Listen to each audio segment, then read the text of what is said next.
If anyone's interested in joining us today, let me know. We're talking about money and I like Rick Ross. I had to pause on that one.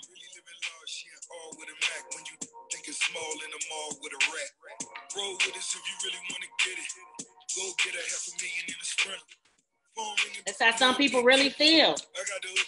They want to take their money to the grave.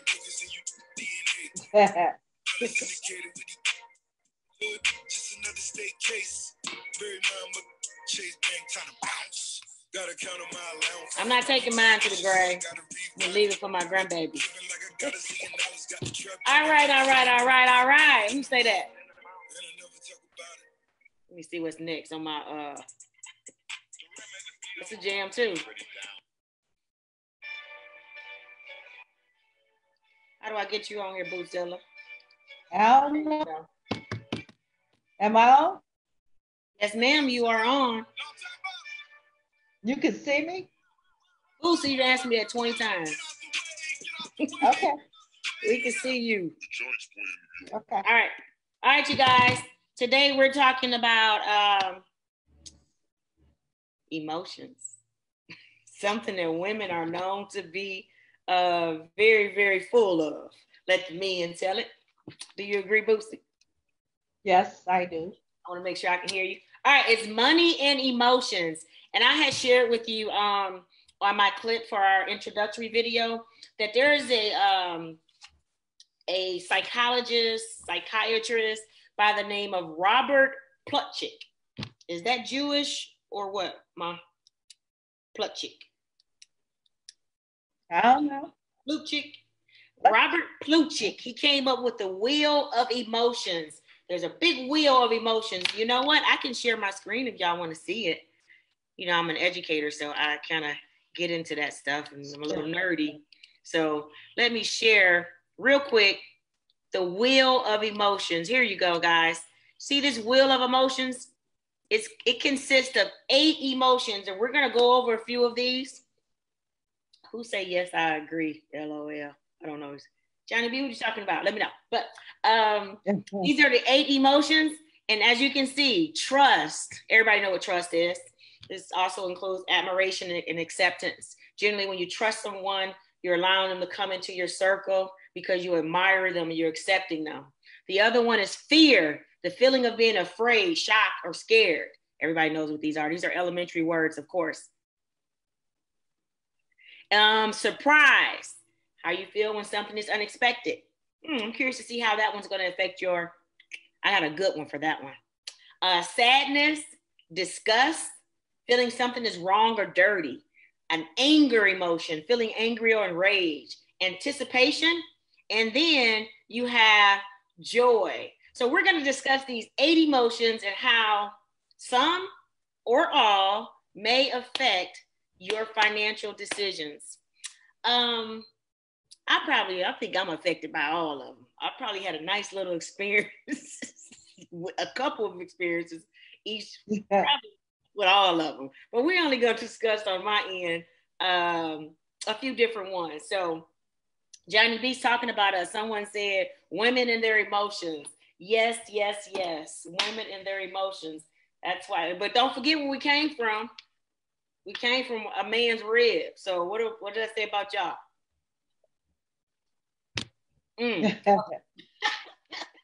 All right, let's get back to money and emotions. Now, let's start off with the first one.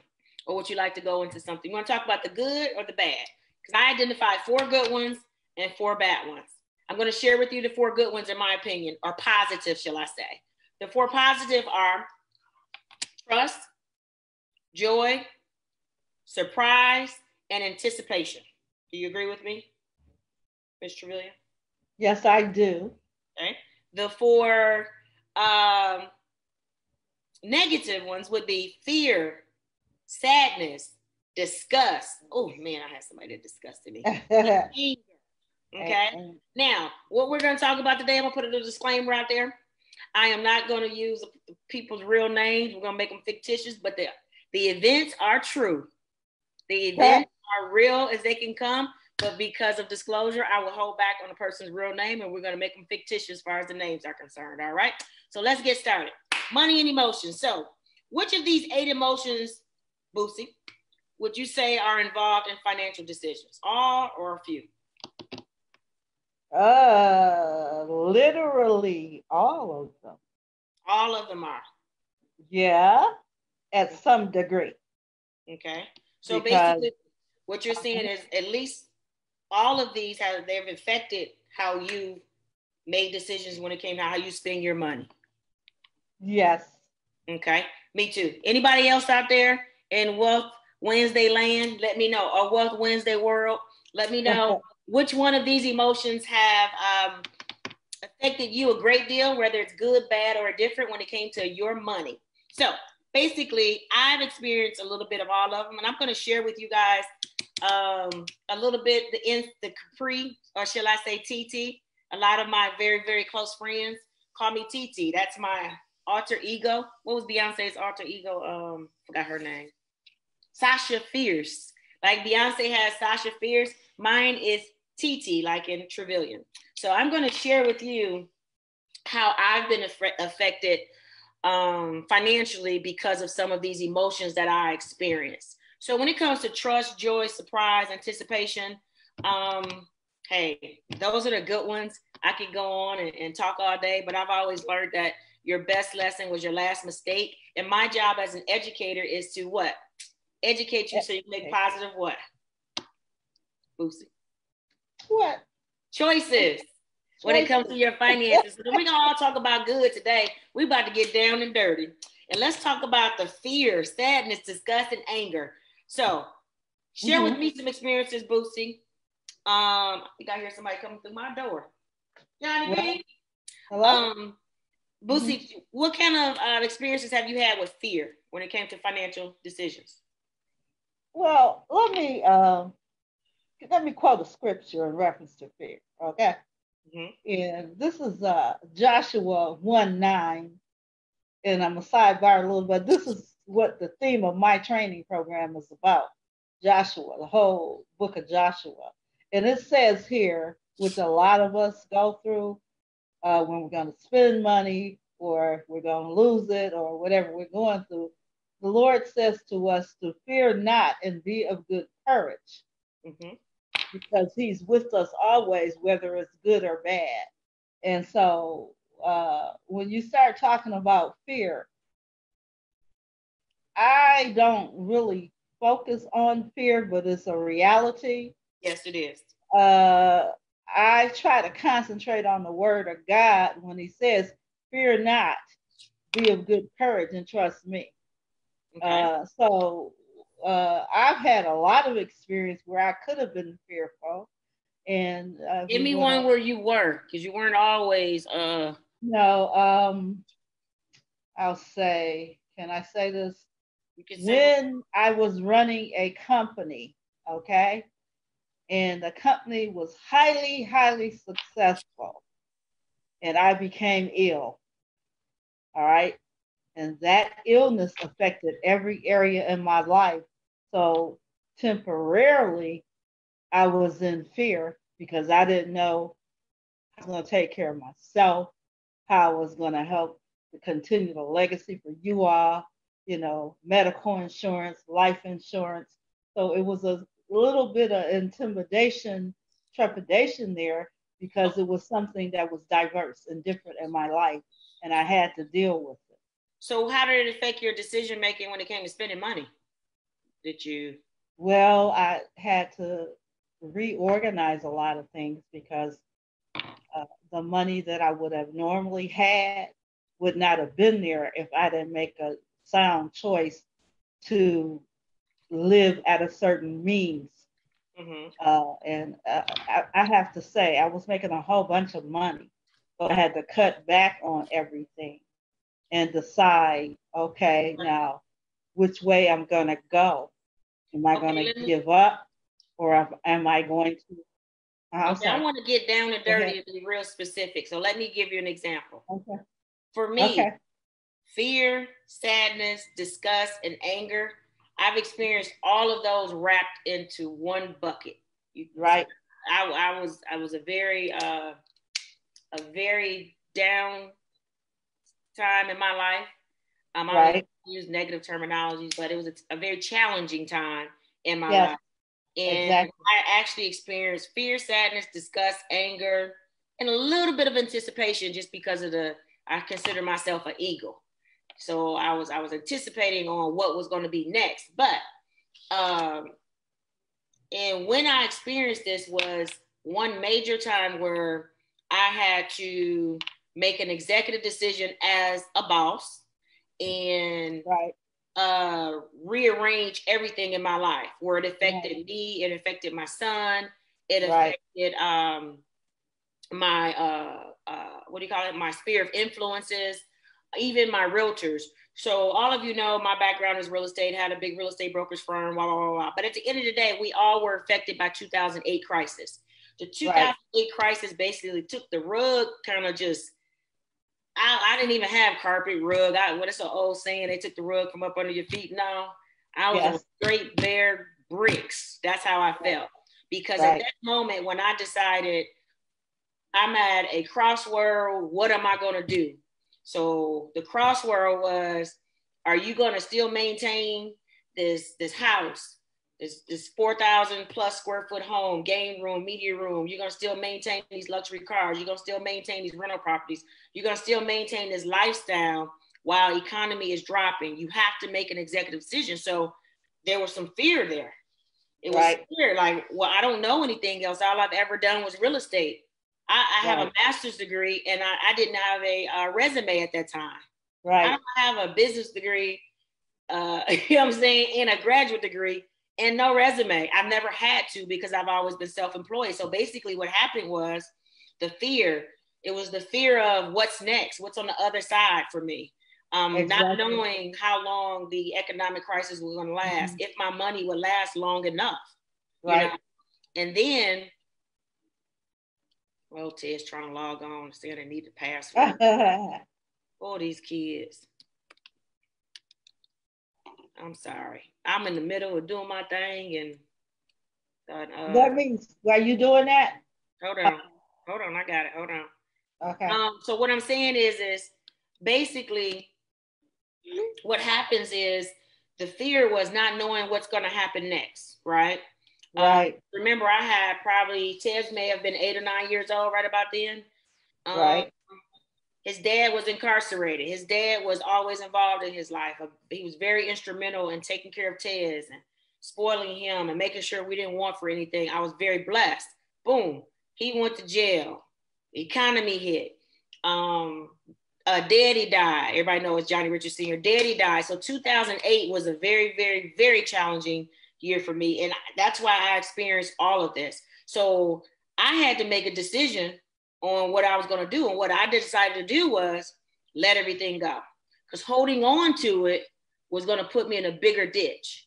A bigger ditch. So therefore, I had to let it go, which meant filing bankruptcy. I was one of millions that did it. And bankruptcy is not a negative thing. It's a tool that was structured for the, shall I say, it's a lot of Republicans use it, so it speaks for itself. You know what I'm saying? It was structured for the businessman or businesswoman. And it's a loophole. That's how they do. They restructure. That's why it's called. Break it down and restructure and start over. Had 87, 90 credit score. It only dropped 100 points. That wasn't that bad. So I'm going to share my face. So basically, in a nutshell, the sadness was I built all this from scratch. It wasn't given to me. You know, I'm 20-something years old, moved to a state, didn't know anyone, fear. Now it's time for me to lose everything. Sadness and disgusted. Met a trifling man that contributed to the money loss. You know what I'm saying? So Tez is on here now with us so he can kind of attest to what I'm sharing with you and what experiences that we went through in 2008 and 2009. But make a long story short is that's where the disgust, I wasn't disgusted because I was losing everything. I was disgusted because it wasn't on my accord. It wasn't because of anything Capri did. Does that make sense? And I was disgusted because you sit here and you trust this young man, when he wasn't young, he was older than me, this man to do right, and they stole money from you. So 2008 was the worst year of my life, and but I learned from it. So I made a lot of decisions because I was scared. Well, right now I say, damn, I should have never sold that investment property. We call it Cody Court. Tez know what that is. Damn, I should have never sold Cody Court. Damn, I should have did this. Damn, I should have stayed in Texas and just like everybody else, just been late on my mortgage instead of letting the house go and could have doubled back and modified. You know, so many, damn, I should have done this and should have done that, but I reacted off of my emotions and not off of logic. So right now, after I sit back and I do a self-reflection, I'm thinking, I would have done X, Y, and Z different. But that was God's plan. But my mindset is my son had to be relocated from Dallas to Arizona. And what grade were you in, Tez? Middle school. It was middle school. He was in middle school. So all of his friends he's ever known, he got uprooted to go to another state. I'm in the house, not going out, not doing anything. And he out here living, you know, he's young. He don't know the difference. He's balling, having fun. We're next door to, what was his name? Lance Briggs, who played for Chicago Bears. Me not even knowing who my neighbors are. You know, Ted's out there just, Mama, TT, which are his sisters, the Lance, I'm going over. Go ahead. And I'm in there depressed. Daddy died, lost everything, no job. I got plenty of money, but what's next? I didn't know what I was going to do. So Tez made me get out of bed one day. He brought, was it TT you brought in there? Yes. He brought him in my house, in my bedroom. Mom, TT don't want you to go out with them tonight. And I'm looking at him like, little boy, why you bring these strangers up in my house? And I'm laying in the bed. You need to get up and get out. Go out with them. And that's what's that click. I said, my baby telling me I need to get out of the bed. I need to get my butt out of the bed. Right? So when I say I had a mixture of all, I was angry. I was mad, you know, and you know, I would even probably say it was a depression, but I'm so strong and bullheaded, I didn't let it get me. I just feel like I went through at least 12, 24 months of being sad. But I was working. I'll show y'all the pictures. I wish I could pull them up right now. I was working out. I was in top-notch shape. Remember I was doing those 2-a-days, top-notch shape. But I think I made a lot of decisions out of these emotions where now, shoot, Nah, they can't get me like that. They can't get me. But filing bankruptcy and going through all of that, that was a heck of an experience. But I have that under my belt now. And what I do, I share it. You know, God blessed me to go through this experiences. And that's just one of many. I'm going to share another one. I told you I moved to Arizona. I ended up marrying an NFL player. That was probably out of emotions. Probably, remember I told you I was probably depressed and sad. Didn't have any business dating. Should not have even been dating because I wasn't in the right state of mind emotionally. You know what I'm saying? I had myself together. My Uncle Troy, before that happened, my Uncle Troy, he had his mansion. Remember he had the Bentley, Tez? Yeah. Oh, come on, Bree. You drive the Bentley and I'll drive the Range Rover. We're about to hit the club. How am I going to go somewhere when I'm not emotionally there? My emotions were all just torn up. I had plenty of money though. You know what I'm saying? It didn't stop the show, but internally I wasn't there. Ended up meeting this football player, then he ended up being emotionally distraught, wanting to kill himself because he couldn't play anymore. But Ed, I know you. I remember one time. Tell them about the experience that you had, Tez, because I would never forget when you was on the phone that day when your phone was taken away. And you was on the phone in your bedroom lying to tell the girl you don't have a phone. It's a depression or something you said. I had to do what I had to do. I had to keep the show moving. I had to keep everything rolling. Tell her what you told her. What happened? I told him it's a recession. Okay, we don't have phone. I ain't got my own phone right now. So you have to roll with me, roll with the punches. You gonna roll with me or I'm gonna roll without you, you know? And she rolled with him too. So my baby had to go through some adjust. How did that affect you, Tez? I mean, you still got everything you wanted. I don't know. I think it was more so friends or. everything that you went through, I want to say it built me into a better man, honestly. And you'll ask yourself, well, how was that? Well, you don't even know. I wasn't even really asking you for lunch money. When I got to high school or anything like that, I wasn't even asking for lunch money because I saw like the different hardships that we were going through and how it was taking a toll on you emotionally and everything. So I wasn't even asking you for lunch money. I was going to school and talking to girls and influencing them to pay for my lunch.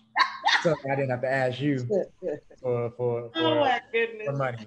So in a way that helped. When I say it built me into a better man. It helped me with talking to people, communicating, reading, not being able to read the room, being able to walk in and know, can I ask my mom if I can go to the mall today, or is they not one of those days if I can do that? You know what I mean?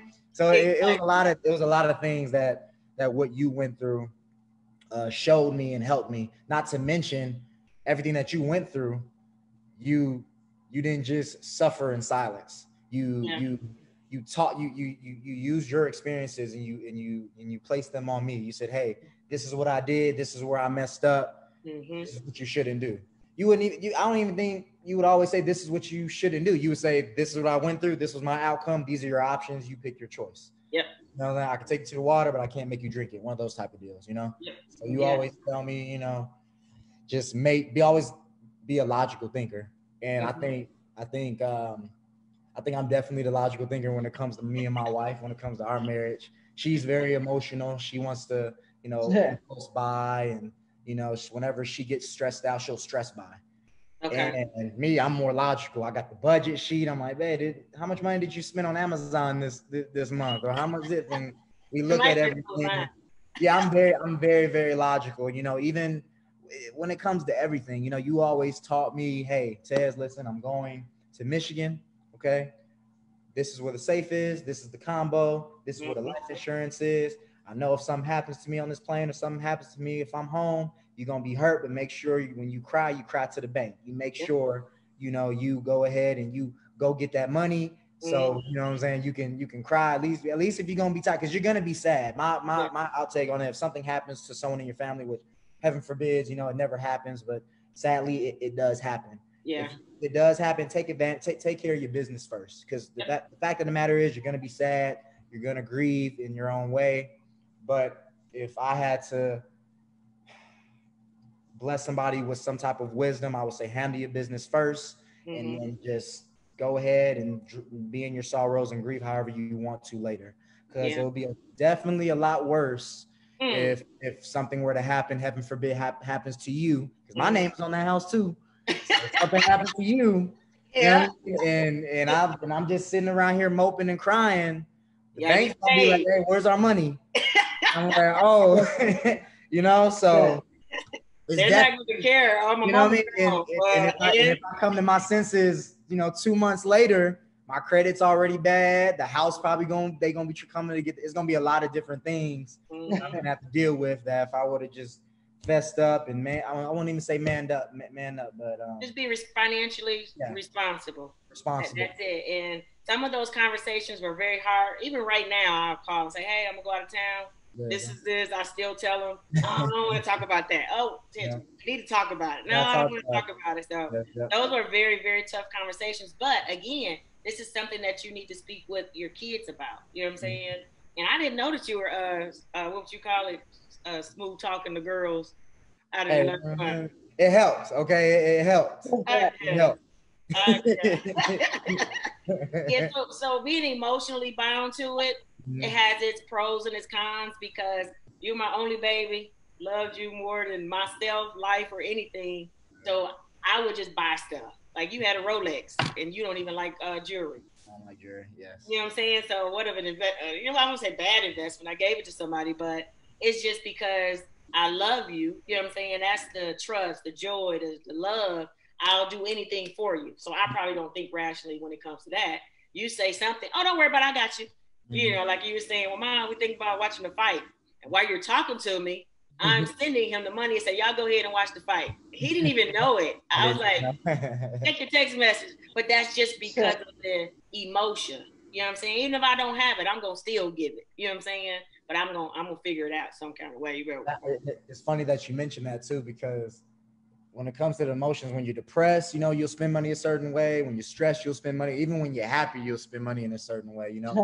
And what's crazy about it, people will think, oh, like love and happiness, you would think, oh, those kind of like, if you're in love, you'll be happy, or if you're happy, maybe you'll be in love. But I think you spend money two different ways with the two, because you could be happy. You could be happy. When I was single, I was happy, and I budgeted my money, had my budget sheet, spend this much, go do my own hobbies. That was in my budget. And then when I met my wife, it's over. Opens up. I got a wine and diner. What do you want? You know, your headphones are broken. Well, I can't have my girlfriend at the time. You know, walking around with broken headphones. Another guy might come around and buy some headphones. And I think I love her, so I'm gonna go buy you some new $300 Dre Beats. So I'm gonna do this, or I'm gonna do that. So I definitely remember when me and Courtney, when we finally figured out, like, hey, okay, this is what we're gonna do. We're gonna be serious about that. I had to sit down and say, okay, we got to make a budget, because all this what we're doing, going out to eat, you know, we got to figure something out. We can't be going to movies every weekend. We got the Netflix and chill someday. You know what I mean? So you got her in there. You was like, all right, babe, we're gonna reconstruct this stuff. Yeah, you got to reconstruct. Yeah. That's when you're building for your future, for your kids. So the sacrifices you make today are going to be greater for you tomorrow. Because think about how ironic it is. Right now, we're in our 20s, 30s, 40s. We young, vibrant, got all the muscles. When you start getting 40, they start cracking when you got out of bed. You don't know anything about that. But you got, you're moving really good, right? I can go out here and sell houses and teach classes nonstop. But when I get 65, 75, my body slow down. You know what I'm saying? So therefore, that's why you work for your earlier years to prepare for your latter years. So people don't look at it like that. They look at, I'm young, I'm having fun, living my best life. And what was the thing, that old crazy thing, the rapper was saying, you only live once. I'm like, okay. That didn't make sense. But, you know, was it YOLO or something? YOLO. Yeah, so everybody was doing that. I was like, okay, well, let's be logical about this. You know, you're blowing all your money now because you're happy, right? Or you're in love. But what about when you turn 65 or 70? You're not going to have the energy and the wherewithal to be out there and doing all that. So I think emotions, man, that's some dangerous stuff, because it's dangerous. It can make you broke or it can make you rich. It depends on how strong you are or what type of people you have in your corner to keep you focused. But it can definitely tear you down. And I would like to say that experiencing all of these 8 emotions was very, very, it was a gift from God. You know, sometimes people will look at the, what do you call it? The top surface, not knowing what they say, you don't know my story, you only know the glory. And they don't have a clue of what you may have gone through to get here, or even to maintain that smile on your face. You know, so it's just to the point where whatever you do, try to keep a good balance with the emotions, because we all have them, you know, unless you're a psychopath, you know, because normally they don't, or narcissists. They remember that when I ran into was a narcissist. But I had my fair share, and I'll say, Lord, it took me through some stuff, and I thank him for it. At the time, I was mad, and this little low life, I hate this Negro. I can still pick up the phone, talk to him, and tell him thank you, because what I went through with them, oh Lord, I teach my son what not to be, or I know what not to get next time. But it was a life lesson for me, and it got me to the point where I can say, no, that's not a smart choice. No, Tez, don't do that. Give you guidance as well. You know, we go back and forth. It's times where I call Tez and say, Tez, I need some advice. And tell them you gonna tell them how you really bought that house? Tell them. I put his name on that house. Well, no, not that. So everybody knows my mom is a realtor or broker. This house, the house that you're in, Okay. Everybody knows my mom's a broker. She's been in real estate for maybe 20 plus years, 25, as long as I've been alive, right? Before you was born. Purchased plenty of houses before. And we walk in this house and she, I want this, I want that. She like a kid in a candy store. I want this, I want that. And I had to sit there like I was her father, Well, mama, let's look at the contract first. Let's look at the numbers first. Her, she got the best of her. She's been in business for over 20 plus years. So it can honestly, it can hit anyone at any time. Yeah. Anyone at any time. You know why? Why do you think I was a kid in the candy store?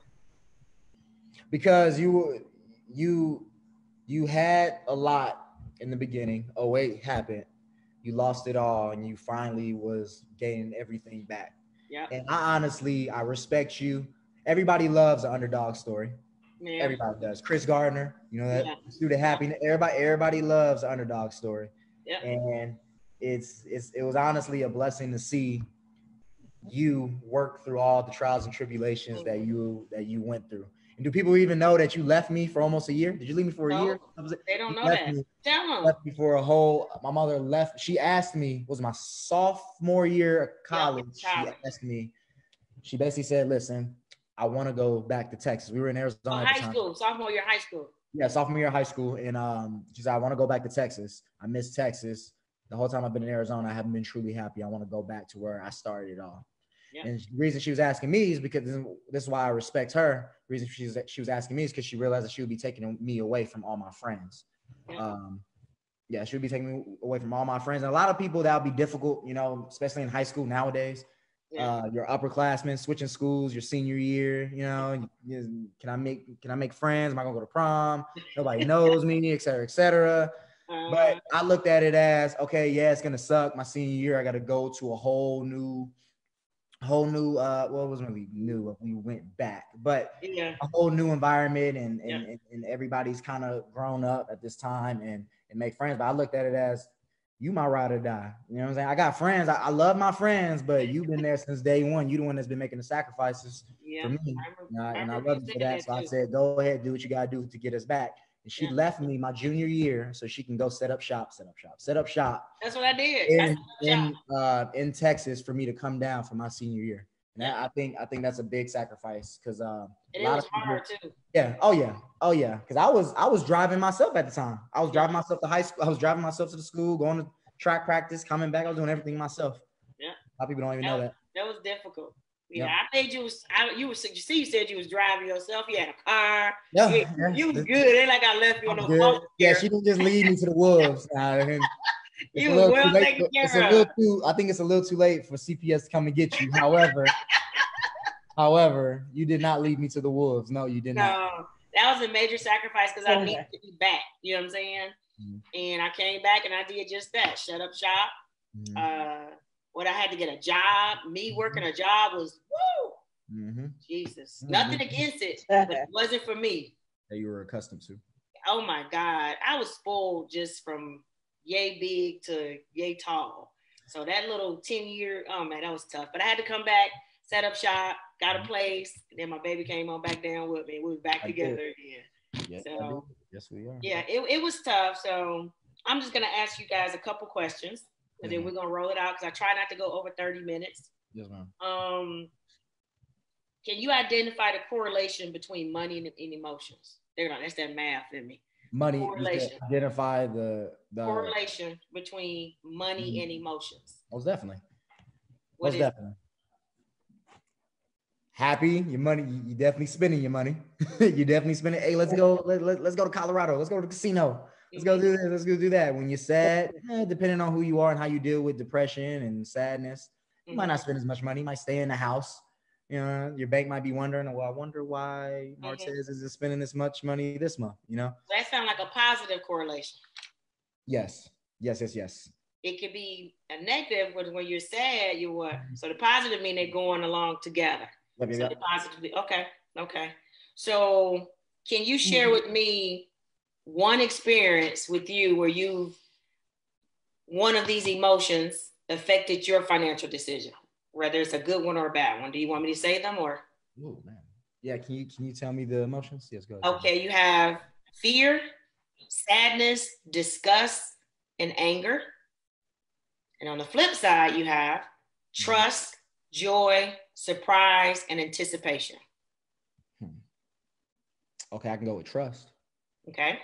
When me and my wife, I was about to say current wife, like I've had a Where is she? Right.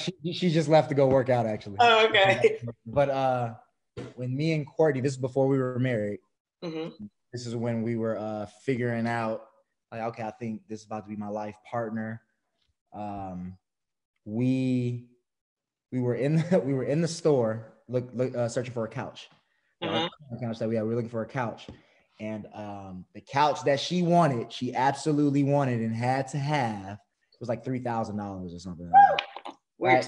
So me personally, I didn't want to spend $3,000 I just could not. I'm like, why do we need a $3,000 couch? Why can't we just do it? I couldn't. I honestly, me personally, logically, I couldn't do it. Her happy wife, happy life. She had to have it. So I said, okay, babe, this is what we're gonna do.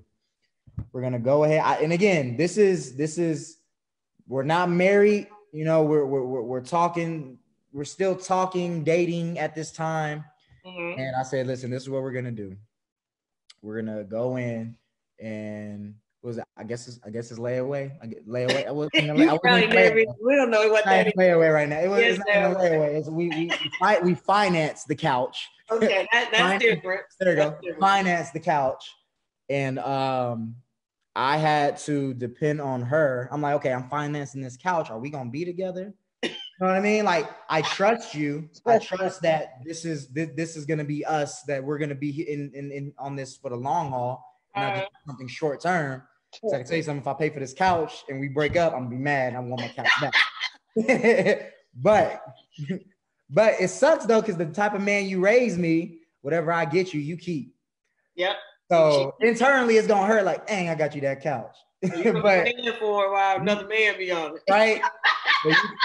But you can keep it, you know. So I trusted. We were building our trust, and I really trusted her at that time. And yeah, that was major. I put my name down on the couch, and let me tell you something. It's paid off. I can tell you that it's paid off. She was worth it. You picked a good one. It was definitely worth it. I needed a lot of trust, because I definitely didn't see myself paying for a $3,000 couch. Oh my goodness, it still pains me. He's still hitting you now, like, damn, man, I'd be $3,000 richer right now if I didn't have to pay for that couch. You sure would, because you're tight. If nothing else, you are very. Yeah, I'm tight. When I was deployed, she called me, babe. I'm like, yes, ma'am. I see a bed that I want. A bed. I'm like, what's wrong with the bed that we have? What's wrong with the current bed? I don't want that bed. Mind you, when she got that bed, we had just met. So the bed was maybe 2 years old. That bed, our guest bed was maybe 2 years old, not old. I see a bed that I want. I'm like, what's wrong with the bed? Well, it's a queen. I want a king size. I'm like, okay. Oh Lord. I'm like, okay, how much? Well, we talked about our budget, and what I said, okay, if you want a bed, this is our budget. So I was like, okay. So I go to sleep, wake up the next day. She calls me. She's in the store. She ran into a salesman. Go to the store, and she's like, I see a bed that I want. I'm like, all right, cool. Like, I'm not really worried. I'm like, we set the budget. I'm like, how much is? She goes, okay, listen, it's gonna go past the budget just a little bit. I'm like, what do you mean it's gonna go past the budget? She's gonna go past the budget. However, she sold me. She had to sell her husband. She had to sell me. She said, if I spend more here, I'm not gonna spend as much here. Smart, right? And it was I don't even know what type of bed. It's like a therapeutic bed. It was another $3,000. It was another $3,000. I don't know why. Her magic number is 3. I don't understand. It was another $3,000. That was trust, joy, surprise. So that one was love, because this is what I did. That one was love, because this is what I did. She was like, I want the bed. You know, I'm giving her a hard time. Like, why do we need this bed? I'm deployed. It's hot. I'm agitated. I've been with these guys for about 3 months already. Now my wife's calling me saying she wants to spend $3,000. I'm like, oh my goodness. So she tells me she really wants it and all the benefits it has. So I said, okay, can you give the phone to the salesman? And she gives the phone. She gives her, and he's like, why does he want? He's like, oh, I think he wants to talk numbers. And she's not here right now, but if she was, you can ask her what I said. But what I told the salesman was, I said, how happy is she? He said, I'm sorry. I said, how happy is she? She's like, she's happy. I was like, does she really want the bed? She goes, she really wants the bed. I said, okay, how much is it? She told me the price. I said, okay, it's not I need out the door price. I don't want to get off the phone and then it was $4,000 with taxes. I need to know everything. All came out like $3,000, and I was like, all right, go ahead and get the bed. That's what happened. I was loved. Well, I can say you got it honestly. Boosie, he is definitely his daddy's child. And nothing else, you got that from him, not me. You are your daddy's child. I experienced. Tell Courtney, I know how she feels. She's lucky. She's a very blessed young lady. I appreciate you guys coming on here to discuss your emotions and how they affect financial decisions that we've all been through. And we're past our time as usual. We like to talk on here at Wealth Wednesday. So coming up, what I will want to do is we're going to have a segment coming up where we're going to target student athletes. So it's going to be specifically for student athletes. So if anybody out there knows some student athletes that's interested in how to prepare for their high school years to get them prepped for the NCAA guidelines, ACTs, and things, whatever the case may be. Even if you don't make it to the D1 and you got to go to a D2 or D3, you got to get some extra loans. So we're going to talk about finances for the athletes and how they can get it and maintain it, and what happens if you don't make it pro. How are you going to survive? And so you need to know about money management, period. But when you do get that money, we're going to talk about some real world stuff, and we're going to have some guest speakers from some former NBA players. I need some NFL players to commit too. So I want to hit, and if some hockey, I'll take some hockey. I'll take some MLB, volleyball. You know, I was watching Kingdom. I'll take some UFC too. I got hooked on to the UFC fighting. So I really appreciate you guys. And we're going to close it out. Money and emotions. I'll see you next Wednesday. I don't know what we're going to talk about just yet, but I know it's going to be about money. So FLEA, Financial Literacy Educators of America. You can find us on all our social media. DFW FLEA, not with the E, it's FLEA. See you soon. Bye-bye.